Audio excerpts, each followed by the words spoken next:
Olá, estou gravando esse vídeo aqui para falar um pouco sobre a Reforma Protestante. Na verdade, defender o movimento da Reforma Protestante.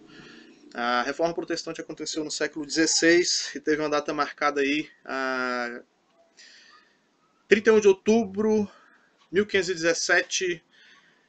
Martim Lutero fixa nas portas da igreja de Wittenberg as suas 95 teses contra as indulgências. O que são ou o que eram as indulgências? Simplesmente, a grosso modo, era uma venda de perdão de pecados. As pessoas então pagavam e recebiam um documento dizendo que seus pecados estavam perdoados, que ela não necessitava de fazer alguma peregrinação, alguma penitência, até mesmo alguma alma que porventura estivesse no purgatório poderia subir aos céus pagando. Então, algo totalmente contrário às escrituras, venda de salvação, venda de perdão, sendo que na escritura somente a fé no Senhor Jesus é o que salva.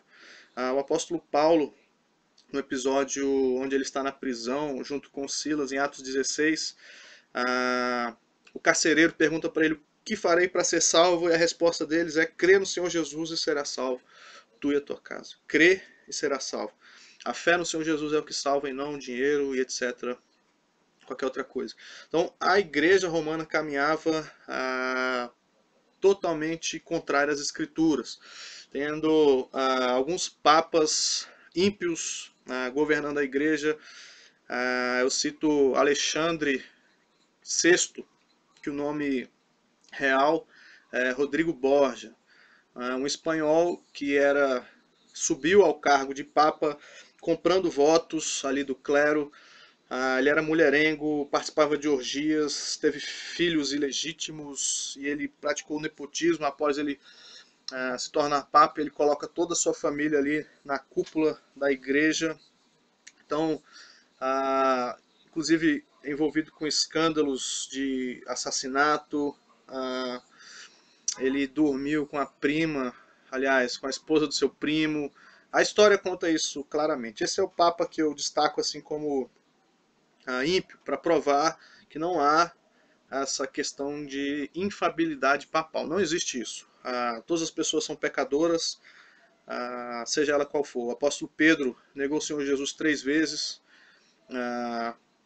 O apóstolo João, na sua primeira carta, vai dizer que se nós dizemos que não temos cometido pecado, nós fazemos de Deus um mentiroso. Ou seja, todo ser humano é pecador por natureza.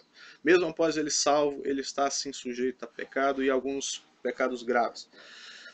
Então, a reforma protestante ela deveria acontecer, ela teve que acontecer porque a igreja caminhava em trevas.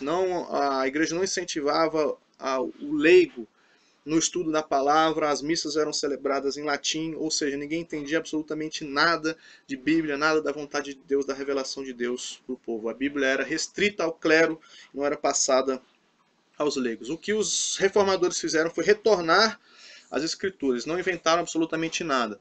Alguns vão falar assim: os reformadores entendem que a igreja começou no século XVI. De forma alguma.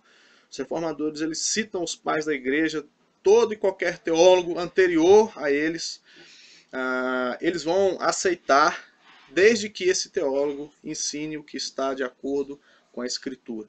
Então, eu creio que o principal lema da reforma foi somente a Escritura. Nós temos os 5 solas: sola fide, sola graça, solo Cristo, sola Escritura e sola Deo glória. Porém, o mais destacado é somente as Escrituras. Somente as Escrituras. Toda a Escritura é inspirada por Deus e útil para a repreensão, para a correção e o ensino do povo de Deus. Então, a Escritura é sim a regra de fé e prática da igreja. Qualquer igreja que se diga cristã, que não está de acordo com a Escritura, não é igreja. E ponto final. Esses evangélicos, tá? Liberdade religiosa, algo que não acontecia na época.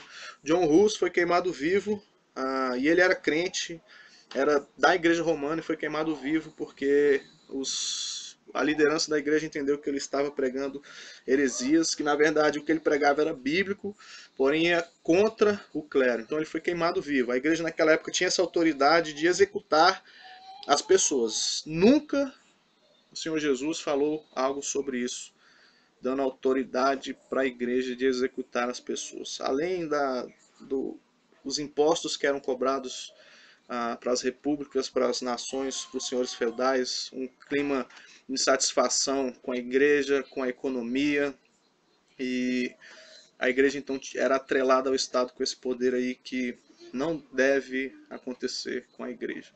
Então a igreja se corrompeu, fato. Isso aí qualquer professor de história, qualquer pessoa que leia a história da humanidade vai reconhecer. A reforma então foi um retorno às escrituras. Os reformadores eles não queriam dividir a igreja, não queriam sair da igreja, queriam reformar a igreja. Porém não foi possível continuar dentro da igreja, pois a igreja, a tradição da igreja não abriu mão dos seus postulados, das suas doutrinas heréticas. Então houve sim a reforma protestante e eu dou graças a Deus por isso. Nós temos a Bíblia aqui na linguagem portuguesa por conta disso, pois a igreja detinha então a Bíblia, o poder da Bíblia, só o clero, e somente em latim. Então os reformadores eles incentivavam o povo a ler a Bíblia, incentivavam o estudo. Martim Lutero tem a sua tradução na língua alemã, vai ser um marco na língua alemã. Ele traz então para a língua alemã a escritura.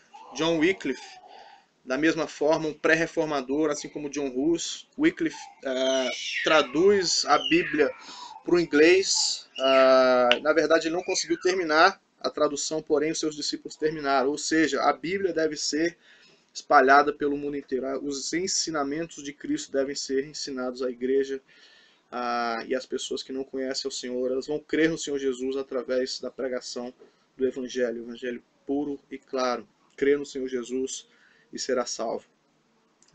Então tá aí esse vídeo, quem quiser comentar, fique à vontade. Valeu!